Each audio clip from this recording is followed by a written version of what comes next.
So, in that case, they have different perception. It did not happen simultaneously between them, and when they calculate, each of them have a different time and a different distance traversed. This is the concept of time dilation and space contraction in spatial theory of relativity. So, in most cases, scientific theories that are built on mathematics are to be confirmed by experiments, like the positron that was posited by Paul Dirac, which was discovered in the laboratory in Boston, and many other phenomena. So I think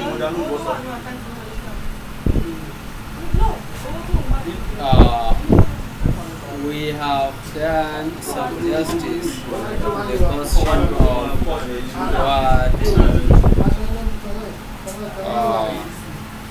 theoretical physics is, and in the answer I am quite sure that we have addressed the differences between theoretical physics and experimental physics. We go to the next question. The possibility of life on the Martian surface. We have done this before. We said it was part 1. We could not have time to make the part 2 until now. So, our teachers in science do not tell us, they even rebuke us when we say things are impossible. We only need to say that there are challenges to overcome. So there are profound challenges that are confronting putting life, whether it is of a craft on the planet Mars.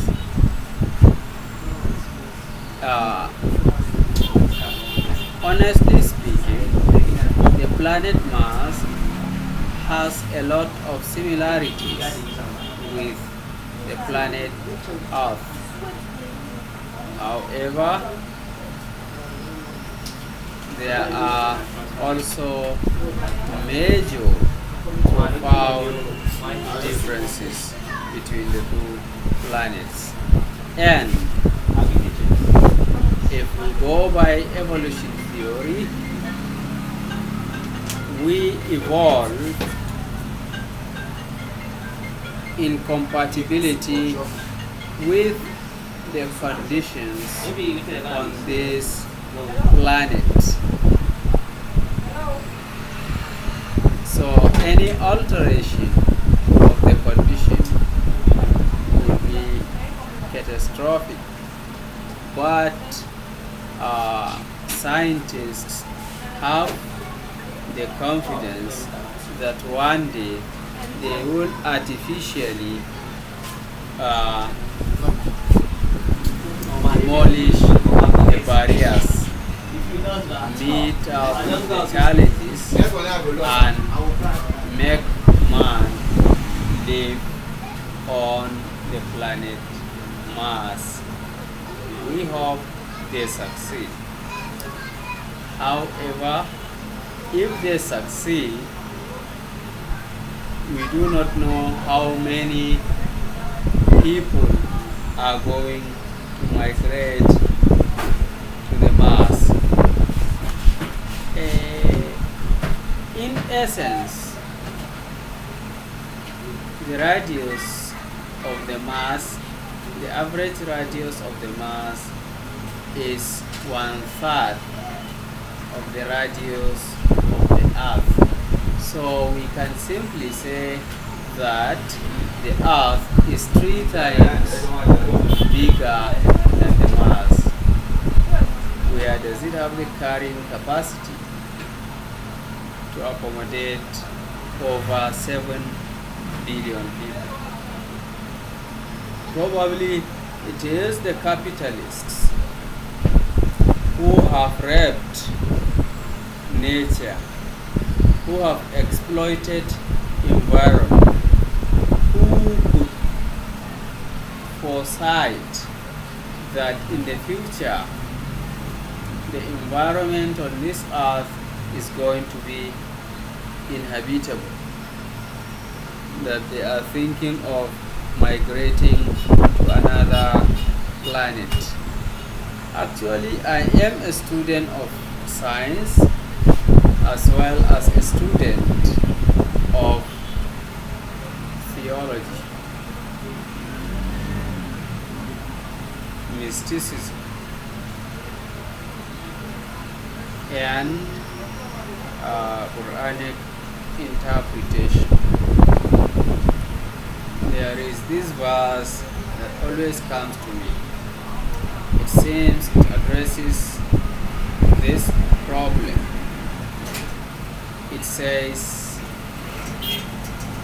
"Minha khalaqnakum wa fiha nu'idukum wa minha nukhrijukum taratan ukhra." We created you from the earth. To it shall you return, and from it shall we call you back to life another time. This implies that there is no other home than earth. Quite paradoxical. It is the Ashara, the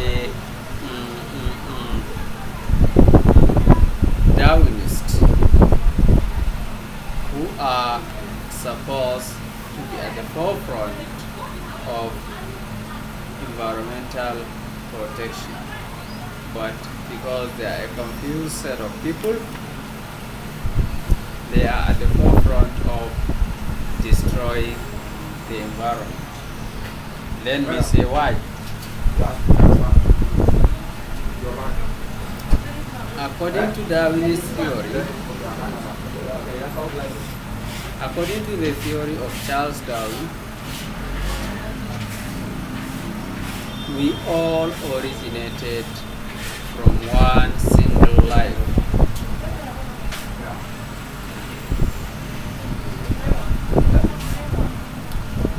Which divided, diversified into different genus, species, and what have you, that we have trees, bacteria, algae, planktons, fish, crocodile, man, lizard, monkey, and I think there is a monkey that is his cousin, that is why he thought that way. Anyway, so someone who sees the chain of creation as this is from the same person.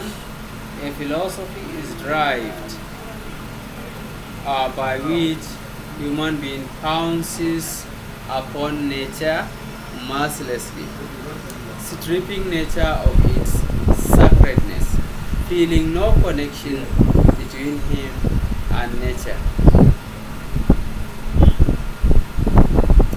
just to make money.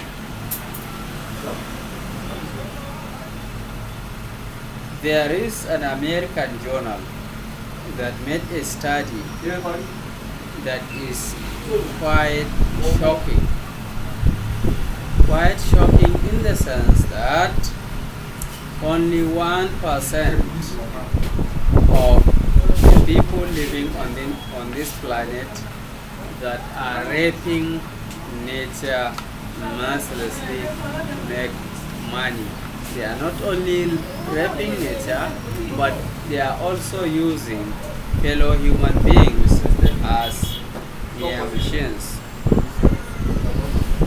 So it is a science that has been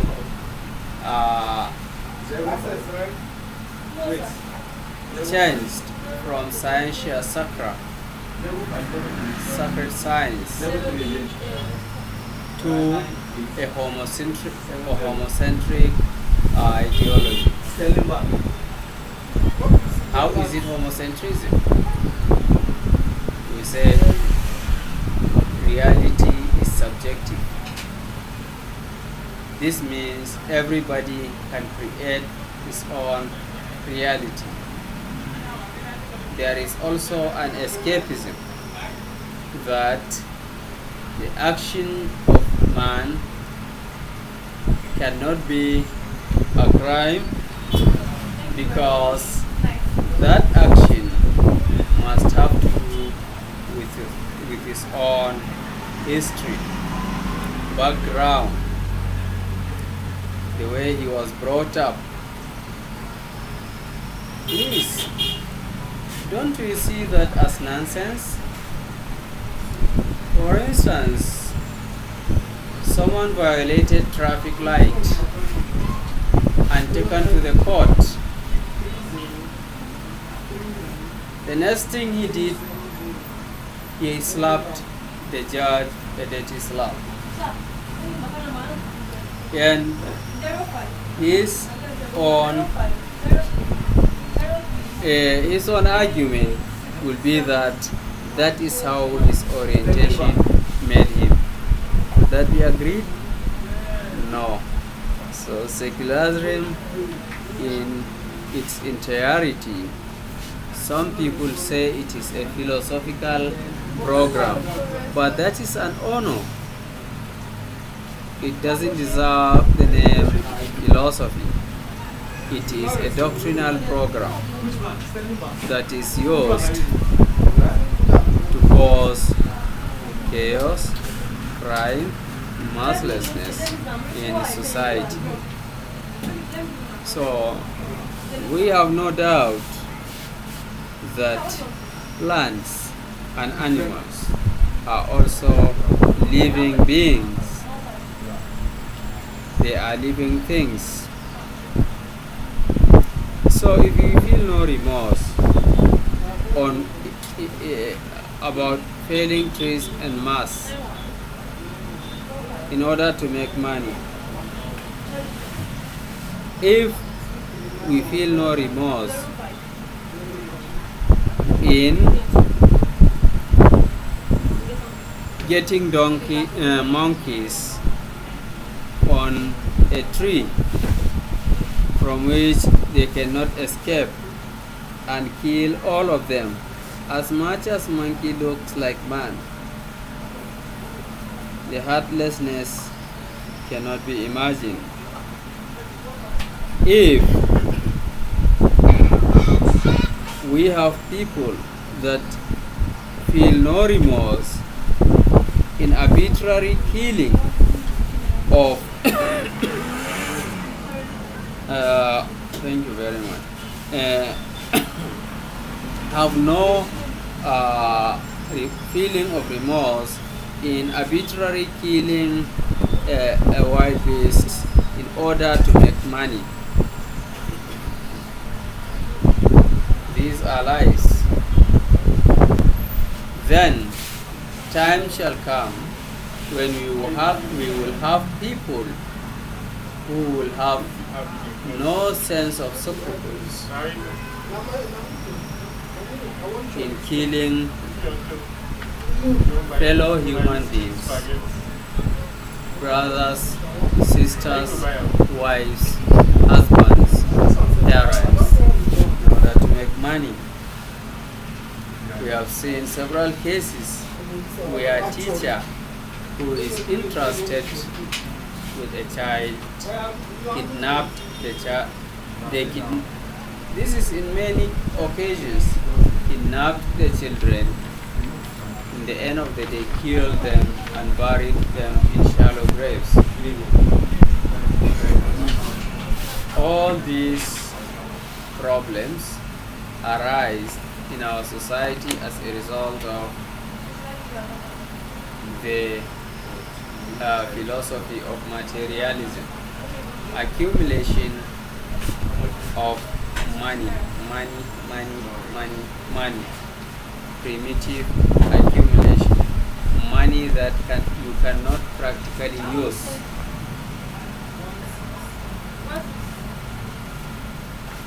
You can have 10 kaftans, wear one after another. That is decent. That is modest. But when you begin to have 200,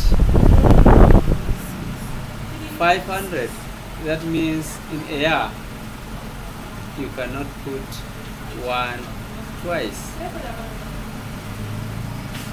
And that in that case, greed has come in. Then your friend will also, my friend Abdullah will also decide to have 1,000 kaftans. And in the end of the day, another one will decide to have 1,500. That's it. This is the degradation. I have always said that our ancestors are angry with us. People say, this man, are you running mad? Our ancestors are long dead, so how are they angry with us? I used to tell them categorically that our ancestors are very much alive. They are very much alive in the sense that the way we think, the way we see things, the way we act and react, we all learn it from them. Our genes are their own. Our skin texture is their own. The shape and type of our hair is their own. So all we need to do is to look at our palms, look at the sketch of our skin, look at the texture of our skins, our eyes, our souls, and we will see that our ancestors are not only with us, they are us. So because we have said, those people, and they were not enlightened, so we have to adopt our different ways of being enlightened. And in the end of the day, what do you have?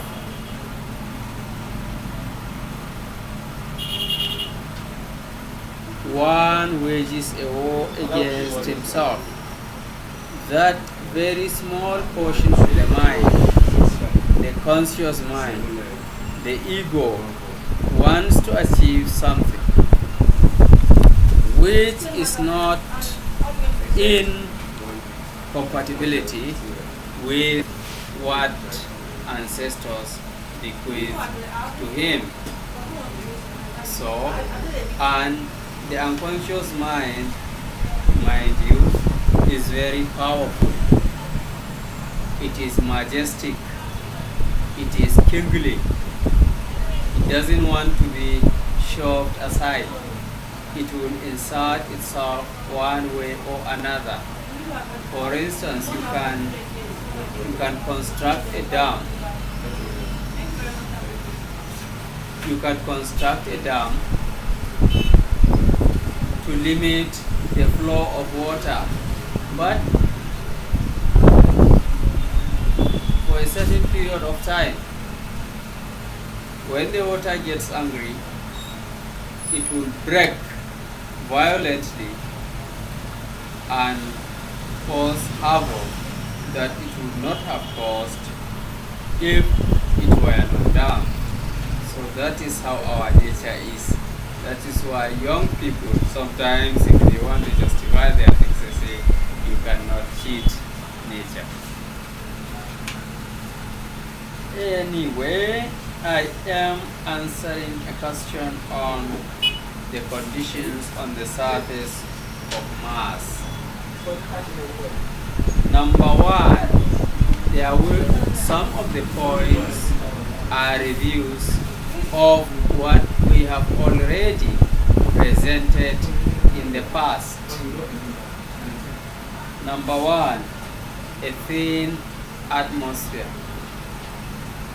A thin atmosphere is as a result of weak gravitational field that is able only to hold a very thin layer of gas.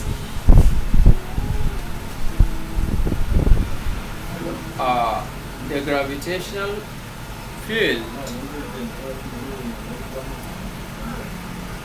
on the surface of Mars is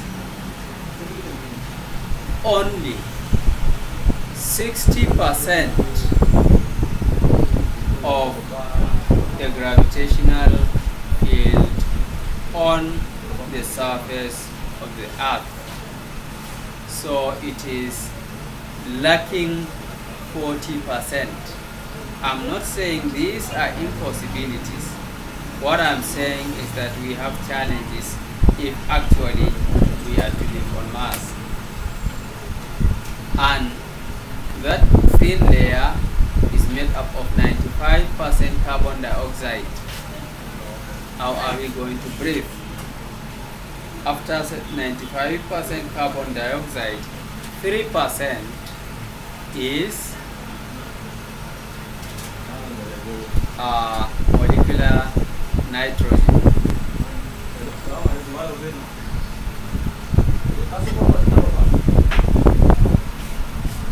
Molecular nitrogen. Then the rest of the 2% contains traces of oxygen, humidity, noble gases, and what have you. So our major project, if we are going to inhabit the Mars, is to convert carbon dioxide into oxygen in great scales. One. Then we have to make the gravitational field around the Mars stronger.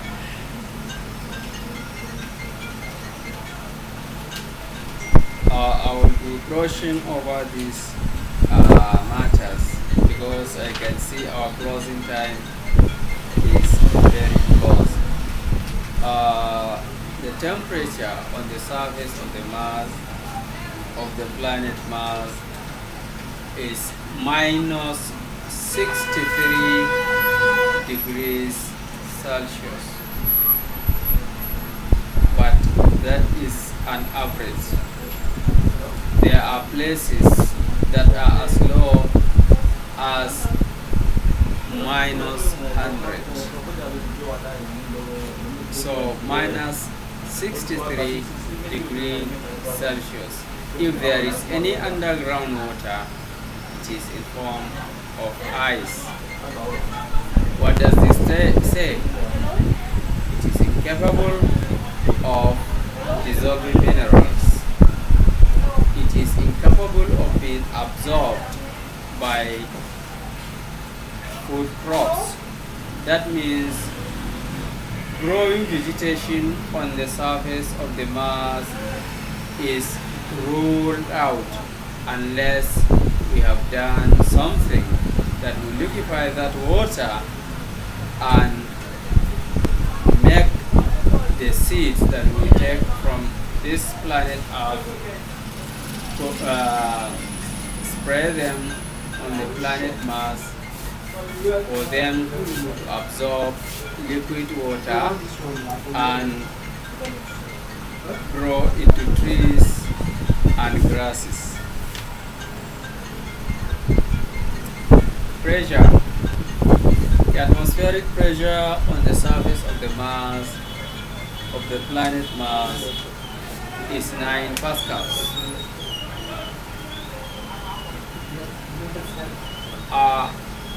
9 pascals is 5 pascals less than the atmospheric pressure on Earth, in the Earth's atmosphere. What will that cause? We have talked about it in the past, that our bones are piezoelectric materials, that they need a little pressure in order to pass microcurrents in the diode structure, and these microcurrents stimulate the production of newborn cells. So, when the pressure is less, you have less microcurrents, and dead cells of the bone are not being replaced. So you have a situation they call osteoporosis, where the bone has pores like sinuses and easily breakable. This is the problem of lower pressure on the surface of the Mars. Then, lack of liquid water for vegetation. We have addressed that concerning the temperature of the Mars being approximately 63 degrees centigrade.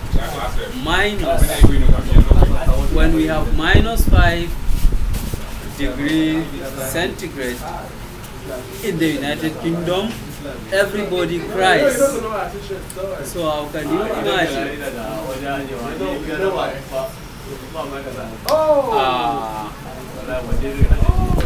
Minus 63 degrees. So that 63 degrees makes the water ice and unabsorbable by vegetation. Then lack of magnetic shield.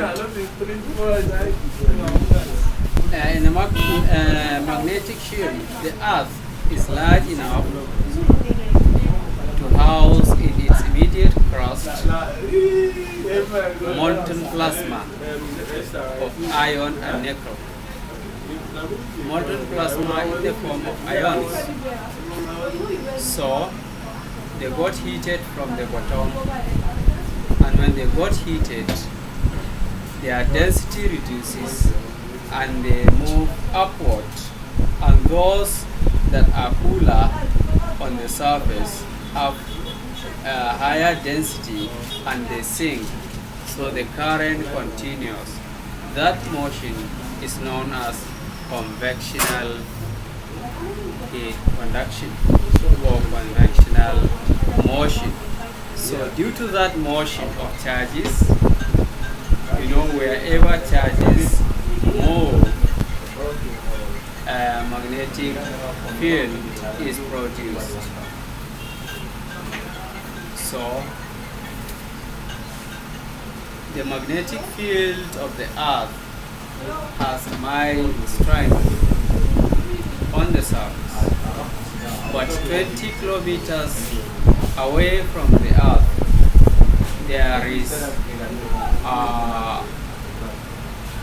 there are strong lines of magnetic field known as Van Allen radiation belts.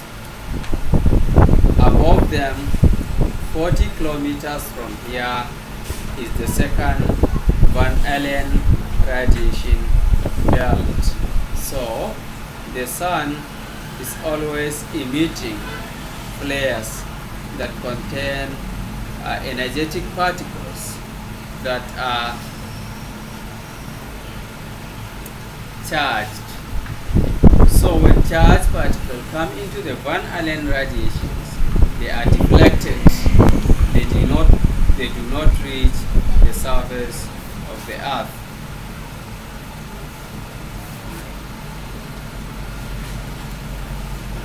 There is an 11-year cycle where solar prominences occur and a huge amount of plasma is thrown into space, and some of it come in the direction of the Earth, but all the charged particles in it are deflected by the Van Allen radiation belts.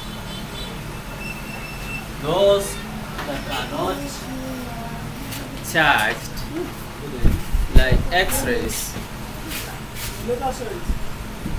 and ultraviolet radiation, thank God for the richness of gases, of molecular gases in the atmosphere of the Earth. These molecular gases absorb the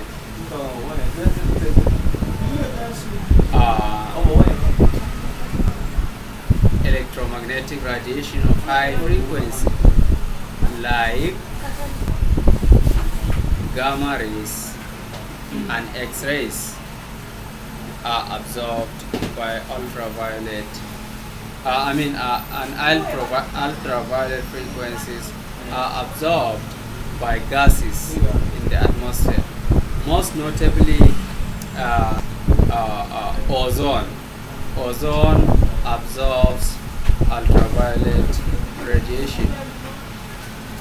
Coming down, the neutron is also neutral. It doesn't have electric charge, so it is not deflected by the Van Allen radiation belts. However, there is an abundance of nitrogen in the atmosphere of the Earth. So, nitrogen 14 captures a neutron and becomes nitrogen 15, but in an excited state. It immediately emits a positron to become carbon 14.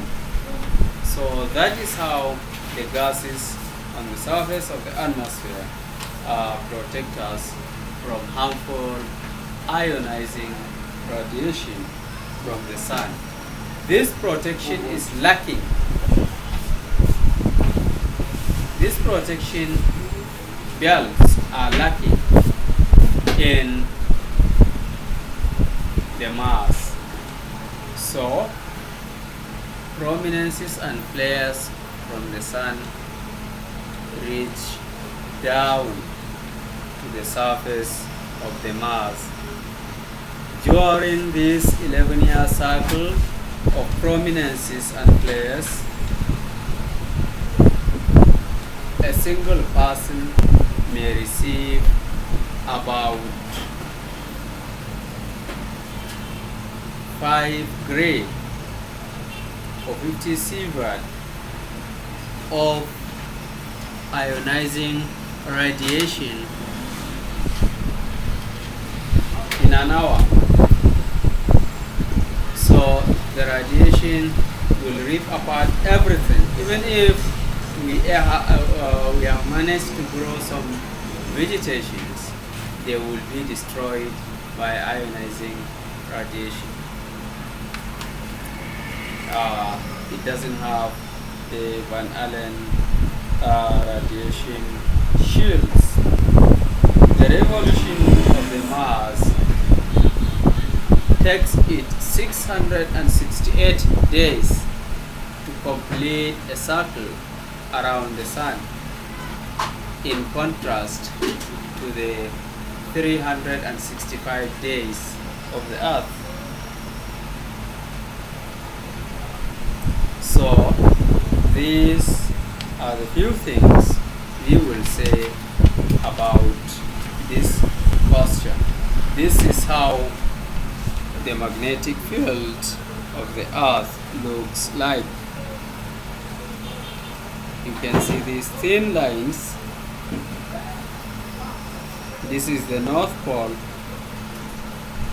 and here are thin lines of electromagnetic field, and they form the Van Allen radiation belts. They shield the surface of the Earth from harmful radiation.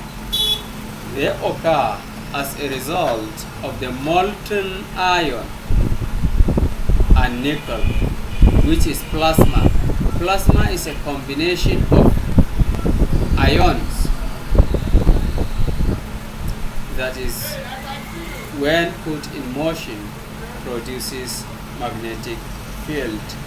So Mars is so small that it cannot melt iron. This is an artist rendition of a sliced Mars. As you can see, in the middle of it, you do not have anything like layers of plasma. Here you also have an exposition of the very core of the Mars. So anything that is not clear, the comment box is open. But please, before leaving, subscribe to our channel, hit the notification button so that whenever we upload a video, you would be notified. Next, we will be uploading videos concerning astronomy and astrophysics, because we have seen that our people are far more interested in astronomy and astrophysics than any other thing else. But these are questions that were submitted to me, so I felt the duty to answer them. Thank you very much.